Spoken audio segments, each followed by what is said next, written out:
BJP कह करके उनको बदनाम करते हैं और कहते हैं कि ये बीजेपी करते हैं, मुसलमानों को बेइज्जत करते हैं। क्या तृणमूल कांग्रेस भी मुसलमानों को एज ए वोट बैंकर इस्तेमाल कर रही है? मुसलमानों की जरूरत क्या है, इस बात का कोई ख्याल नहीं रखा जा रहा। जलसा में जाएं, जुलूस में जाएं, हम जो है मीटिंग करें, हम सिटिंग करें, हमको सियासत में जो है रात दिन बुलाया जाए, वो कहीं पर मीटिंग हो, वो जायज़। और हमारे बाल बच्चों के लिए, हमारे बच्चों के लिए जो है वो स्कूल नहीं खोला जाए, मदरसा नहीं खोला जाए और हमें जो है ये डरा के रखा जाए कि कोरोना काल है, आप घर में रहिए। नमस्कार, आदाब नाज़रीन, आप देख रहे हैं इंडिया न्यूज़। मैं आपका होस्ट नूर आलम। अभी फ़िलहाल मैं हूँ भाटपारा म्यूनसिपलिटी एरिया में वार्ड नंबर 18 के रहने वाले महमूद सिद्दीकी साहब के साथ, जो माइनॉरिटी के लिए काम करते हैं, तृणमूल के कर्मी हैं और इन्होंने 16 नंबर वार्ड नंबर 16 के लिए अपनी दावेदारी पेश करते हुए अपना एक लेटर जमा किया है कि वो 16 नंबर वार्ड जो एक बीजेपी विनिंग वार्ड है, उस वार्ड में एज ए तृणमूल कर्मी कंटेस्ट कर करके तृणमूल के लिए वो सीट जीतना चाहते हैं। इनका जो दिल में जो जज्बा है अपने इलाके के लोगों के लिए काम करने का, ये दर्शाता है कि एक वार्ड में रहने के बावजूद दूसरे वार्ड में, जिस वार्ड में बीजेपी ऑलरेडी जीत रही है, उस वार्ड से कंटेस्ट करके जीतना चाहते हैं, क्योंकि शायद इनको ये पता हो कि जिस बिना पर इन्होंने काम किया, अब तक ये काम करते आ रहे हैं, इनकी जो छवि है अपने इलाके में, उसको देखते हुए उनके वार्ड के लोग वोट करें। आइए हम बात करते हैं गुलाम साहब से कि क्या ऐसा इरादा बनाया, क्या सोचा कि उन्होंने अपने वार्ड छोड़ करके दूसरे वार्ड में कंटेस्ट करने का इरादा बनाया। सबसे पहले गुलाम साहब, इंडिया न्यूज़ में बहुत बहुत स्वागत है। शुक्रिया। तो हजरत, ज़्यादातर लोग जो होते हैं अपने वार्ड के में कंटेस्ट करके जीतना चाहते हैं, अपने वार्ड के लिए काम करना चाहते हैं। आखिर आपने वार्ड नंबर 16 ही क्यों चुना भाटपारा म्यूनसिपलिटी का? 16 नंबर वार्ड इसलिए कि सियासत की नज़र में हम तो ये समझते हैं कि चाहे वो कोई भी पार्टी हो, जब कोई सियासत करता है और वो जब सेकुलर सियासत करता है तो उसकी छवि या उसकी तस्वीर से जो है सेकुलर की होनी चाहिए। लेकिन प्रैक्टिकल में ऐसा देखा जाता है कि जहाँ पर लोग तो खिदमत कर रहे हैं, सियासत कर रहे हैं और अपनी ज़ुबान से ये कहते हैं कि हम सेकुलर हैं, हम सेकुलरिज्म के अलंबरदार हैं और हमारी छवि ऐसी होनी चाहिए कि हिंदू मुसलमान सभी हमें पसंद करें, ऐसा होना चाहिए। लेकिन वाकईतन देखा ये जाता है कि जब टिकट देने की बारी आती है तो लोग ये कहते हैं कि ये तो मुसलमान हैं, इन्हें टिकट दे के क्या होगा, यहाँ पर जो है वो कामयाब नहीं हो सकते। तो ये पता चलता है कि हम चाहे जितना भी कहें सेकुलरिज्म के लिए अलमबरदारी करें, लेकिन कहीं ना कहीं मुसलमान होने की वजह से हमें पीछे ढकेल दिया जाता है। तो क्या मुसलमानों को सिर्फ वोट बैंक के तौर पे यूज किया जाता है? ऐसे तो दूसरी पार्टियों पे इल्जाम लगाया जाता है कि मुसलमानों को पार्टियां वोट बैंक के लिए यूज करती हैं। उसी तरफ दूसरी तरफ देखा जा रहा है कि मुसलमान तृणमूल कांग्रेस पे पूरे तमाद होकर के इसे वोट करते हैं। जैसा कि इस बार के चुनाव में देखा गया कि मुसलमानों ने एक चटिया वोट दिया, जिसके बिना पर तृणमूल इतनी बड़ी बहुमत में आई। तो इसके बावजूद भी क्या तृणमूल कांग्रेस भी मुसलमानों को एज ए वोट बैंकर इस्तेमाल कर रही है, उनका जायज हकूक नहीं देना चाहती है? बिल्कुल, अगर ऐसा नहीं होता तो आप ये जान के रखिए कि मैं ज़िला में वाइस प्रेसिडेंट था माइनॉरिटी सेल की तरफ से।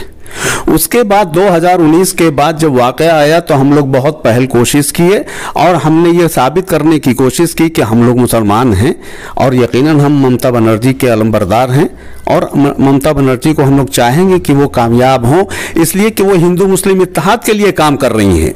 लेकिन 2019 के बाद से यहाँ का जो है जोग्राफिया जो बदला है और उसके बाद जो नए लोग आए हैं, उन्होंने टोटल सीनियर लोगों को बिल्कुल ताक पे रख दिया है। और साथ ये भी ज़रूरतमंद नहीं समझते कि ये जो हमारे सीनियर लोग हैं ये आवाज़ उठाएंगे, ये कुछ कह सकेंगे, तो उनको ये लोग बिल्कुल पीछे रखते हैं। ये रखना उन लोगों को चाहते हैं जो चमचागिरी करें, दूसरों की खुशामद पसंदी करें, जो हक बोलना जानता है उसको ये लोग पीछे रखना चाहते हैं, ये उसको लोग बिल्कुल ढकेल के रखना चाहते हैं। मुसलमानों के हकूक क्या हैं, मुसलमानों को क्या चाहिए, मुसलमानों के अख्तियारात क्या हैं, और ऐसे लोगों को बिल्कुल ये लोग बालाए ताक रखते हैं। अपने न किसी मीटिंग में बुलाते हैं, न किसी प्रोग्राम में बुलाते हैं और बिल्कुल अलग करके रखते हैं। ये समझते हैं कि अगर ये लोग आ गए तो ये बात कुछ और हो जाएगी, ये लोग हक और हकूक की बात करेंगे, ये किसी के खुशामद पसंदी को पसंद नहीं करते करते हैं। यही वजह है कि आज जो है भाटपाड़े में आप मुस्तकिल देख लीजिए कि बहुत सारे हैं, लेकिन हमारे अपने जो हैं, जो भी लीडर हैं, जो लीडिंग लाइन में हैं, जो ममता बनर्जी के बाद ये चाहते हैं कि न ममता बनर्जी कामयाब हों, हम उनके अलमबरदारी करें और साथ ही हमें भी जो है इक़्तिदार मिले, हम भी इक़्तिदार में जो है हिस्सेदार हो सकें। लेकिन इक़्तिदार में कोई हमें हिस्सेदारी देना नहीं चाहता है। ये लोग हमेशा मुंहचोर लोगों को सामने रखना चाहते हैं ताकि वो उनकी खुशामद पसंदी करें, वो हक की बात ना करें। ऐसे ही लोगों को ये लोग चुन करके सामने रखना चाहते हैं, अपना चमचा और खुशामद पसंद बना के रखना चाहते हैं, जिसका सबूत ये है कि हमने अप्लाई किया है, हमने 16 नंबर वार्ड में दिया है। हमारे 16 नंबर वार्ड के जो हैं, हमारे जो प्रेसिडेंट हैं, जो हमारे जीतू साहब हैं, इनको चाहिए था कि वो हमारे नाम की पहल करते, कोशिश करते, इसलिए कि हम आज से तो टीएमसी कर नहीं रहे हैं। हम तो मैंने आज करीब 20-25 साल हो गया है हम लोग टीएमसी करते हुए आ रहे हैं। सुल्तान भैया के ज़माने से हम लोग जो है साथ में हैं उनके, और हम लोग बहुत ही एक्टिव तरीके से हमने पॉलिटिक्स किया है। इस तरह से आप बता रहे हैं जनाब कि काफी पुराने आप नेता हैं। एक तरफ तो तृणमूल कांग्रेस बोलती है कि ये मुसलमानों के हक के लिए काम करती है, मुसलमानों की फलाह व बहबूदी के लिए काम करती है, तो क्या पार्टी का मतलब चंद मखसूस मुसलमान हैं जो उसकी खुशामद करते हैं या सारा कम्युनिटी है? ये चंद खुशामद पसंदों को ये पसंद करती है, कम्युनिटी तो बोलती नहीं है। कम्युनिटी तो इंतजार करती है कि कोई मेरा मसीहा बन के सामने आए, लेकिन यहाँ कोई मसीहा क्या बनेगा? यहाँ तो मुफाद परस्ती के तहत काम होता है।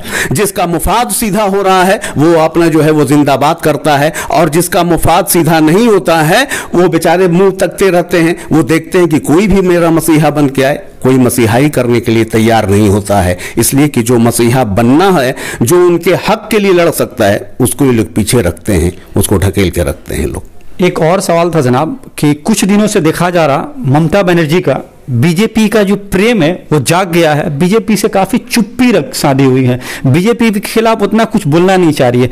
तो क्या ये आने वाला 2024 के इलेक्शन की तैयारी हो रही है? इस तरीके से जो देखा जाए, देखिए हक परस्ती ये है कि हक बोला जाए। वाकईतन ममता बनर्जी जो है जिस तरीके से उनके हम लोग जो लड़े, और आज ये देखा जा रहा है कि हमारे ही साथ, और सबसे बड़ा जुल्म ये है कि अगर कोई मुसलमान जो बोलना जानता है, जो आगे पहल करना जानता है, हमारे टीएमसी के लोग उसी को कह देते हैं कि ये बीजेपी है। वो जानते हैं कि ये बीजेपी नहीं हो सकता, लेकिन वो बीजेपी कह करके उनको बदनाम करते हैं और कहते हैं कि ये बीजेपी करते हैं, मुसलमानों को बेइज्जत करते हैं, मुसलमानों को बदनाम करने की कोशिश करते हैं। जबकि हकीकत ये है कि वो खुद जो है वो कहीं दूसरी जगह से आए हैं। कल वो क्या थे, आज वो जो है 1 नंबर टीएमसी बनते हैं, और जो बेचारे टीएमसी हैं वो आज जो है बीजेपी बनाए जा रहे हैं और उनको पीछे ढकेला जा रहा है। शिकायत ममता बनर्जी से है कि ममता बनर्जी जो है इस बार हमारे जो है 215 पार हुआ है, तो इसका मतलब ये नहीं कि इक़्तिदार के नशे में इस कदर चूर हो जाएं कि नीचे बिल्कुल ही देखा ना जाए। अगर ममता बनर्जी ने इन हालात पे कंट्रोल नहीं किया और नीचे वालों को नहीं देखा, नहीं समझा, उनके ऊपर काबू नहीं पाया, तो पार्टी जो है वो जो उनकी किस्मत में लिखा होगा वही होगा, ये अंदेशा है। जैसा कि आपने कहा, बिल्कुल ही जो इस चुनाव में हुआ था कि माइनॉरिटी ने पूरा एक मत होकर के तृणमूल पर्टिकुलर एक ही पार्टी को वोट दिया था, जिसके वजह से भारी बहुमत में आई थी, और लगभग 8 माह चुनाव के हो चुके हैं, लेकिन अब तक ये भाटपाड़ा असेंबली कंस्टिट्यूंसी का जो मामला है, जो वायलेंस से कम नहीं हुआ, लॉ एंड ऑर्डर जहां था वहीं है। तो जनाब ये चूक कहां हो रही है, इसके बारे में थोड़ा सा बताएं कि इस लॉ एंड ऑर्डर को यहाँ पे पीसफुली कायम नहीं किया जा रहा, जिस वजह से आम लोगों को काफी दुश्वारियों का सामना करना पड़ रहा है। इसकी वजह यह है कि शरीफ लोगों को पीछे ढकेल दिया गया है। जो शरफा हैं, जो कंट्रोल कर सकते थे, वो बिल्कुल दूर हो गए हैं, उनको दूर रखा जा रहा है। उनकी जो है उनकी लीडिंग जो है गलत तरीके से हो रही है, उनको गलत तरीके से पेश किया जा रहा है। ये बारहा हमने कहा है, चूंकि हम एक मुसलमान होने के नाते हम ये कहेंगे कि हमसे जो है ऐसे काम सरजद होना चाहिए जो दूसरों के दिलों को हम जीत सकें। ज़रूरत आज इस बात की है कि हमारा ये काम होना चाहिए कि हम अपने बरादरान वतन के दिल को जीत सकें, उनसे मोहब्बत से पेश आएं, उनसे जो है हम मोहब्बत को ज़्यादा से ज़्यादा शेयर कर सकें। लेकिन हो रहा है उल्टा। आज सियासी बाजीगर लोग जो हैं वो हम ही को और हमारे बच्चों को इस्तेमाल कर रहे हैं, एक दूसरे के दुश्मन बनाए जाने की कोशिश कर रही हैं। आज आप ये जोग्राफिया देखिएगा तो आपको समझ में बात आ जाएगी कि हमारे ही लोग जो हैं, हमारे ही लोगों को, बच्चों को गलत तरीके से जो है वो गलत समत में ढकेला जा रहा है। कहीं पर बच्चों को जो है गलत कारोबार में लगाया जा रहा है। इल्म की कमी है, कहीं मदरसा नहीं बन रहा है, कहीं स्कूल नहीं है, कहीं बच्चों को स्कूल की तरफ गामजन नहीं किया जा रहा है। हमारी कम्युनिटी के अंदर आकर के इस बात की तहरीक नहीं चलाई जा रही है कि मुसलमान बच्चे जो हैं पिछड़े हुए हैं। सचर कमेटी जो है रिपोर्ट दे रही है, तो कम से कम मुसलमान बच्चे जो हैं वो आगे हों, अग्रसर हों, तालीम की तरफ हों, इनको तालीम दिलाया जाए, इनको जो है तरक्की का रास्ता दिखाया जाए। ऐसा कोई काम तो हो नहीं रहा है, बल्कि हम वही जो है कल जिस तरीके से थे उसी तरीके से आज भी हम जो है।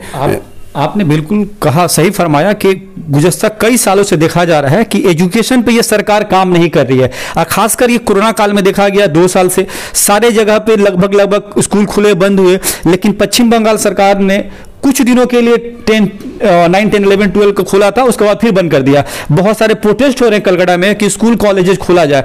तो सरकार आखिर एजुकेशन के लिए क्यों नहीं सोच रही है? इस जमन में, इस कोरोना काल में सब कुछ खुला है, मॉल खुला हुआ है, इलेक्शन कैंपेनिंग हो रही है, रैलियां निकल रही है, लेकिन बंद है तो सिर्फ इंस्टीट्यूशन, कॉलेजेस। इसके बारे में बताएं, क्योंकि इससे हमारे युवा पीढ़ी को बहुत नुकसान हो रहा है। देखिए, मेरे कहने का मकसद ये है कि इंसान अगर जिंदा रहना चाहता है तो तालीम याफ्ता बन के जिंदा रहे। हम तो ये कहते हैं कि तालीम हासिल करने के लिए अगर हमें मौत के आगोश में भी जाना होगा तो उसे भी हम पसंद करेंगे, इसलिए कि आज की ज़रूरत हमारी तालीम है। और तालीम के बगैर ही कोई कौम जो है वो अंधी बहरी गूंगी हो जाती है। जिस कौम ने तालीम हासिल नहीं किया, जिस कौम ने जो है तालीम को बिल्कुल मैंने पीछे छोड़ के रखा, वो कौम बिल्कुल तबाही की तरफ चली जाती है, वो गैर मज़िल्लत की तरफ चली जाती है।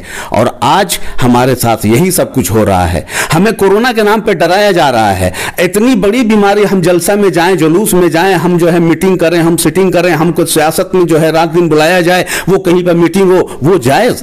और हमारे बाल बच्चों के लिए, हमारे बच्चों के लिए जो है वो स्कूल नहीं खोला जाए, मदरसा नहीं खोला जाए, और हमें जो है ये डरा के रखा जाए कि कोरोना काल है, आप घर में रहिए। तो ये घर में अगर रहना ही अगर ज़रूरी होता तो फिर स्कूल और मदरसे क्यों खोले जाते? लेकिन आज देखा जा रहा है कि हमें जो है तालीम से ही दूर रखने की कोशिश की जा रही है।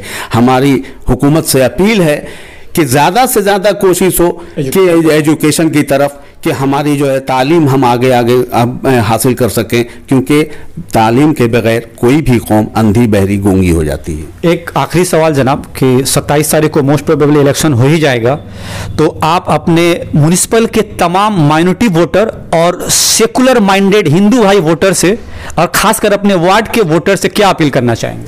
हम ये अपील यही करना चाहेंगे कि जो लोग भाईचारगी बना के रखना चाहते हैं, मेल और मोहब्बत से आपस में रहना चाहते हैं, तो इसके लिए हमें ज़रूरत है कि ऐसे लोगों को वोट दें जो हमारे और आपके सभी के वक्त पर काम आए, मोहब्बत से मिलें, मोहब्बत का पैगाम दें। हमारा पैगाम जो है मोहब्बत है, जहां तक पहुंचे। शुक्रिया बात करने के लिए। शुक्रिया।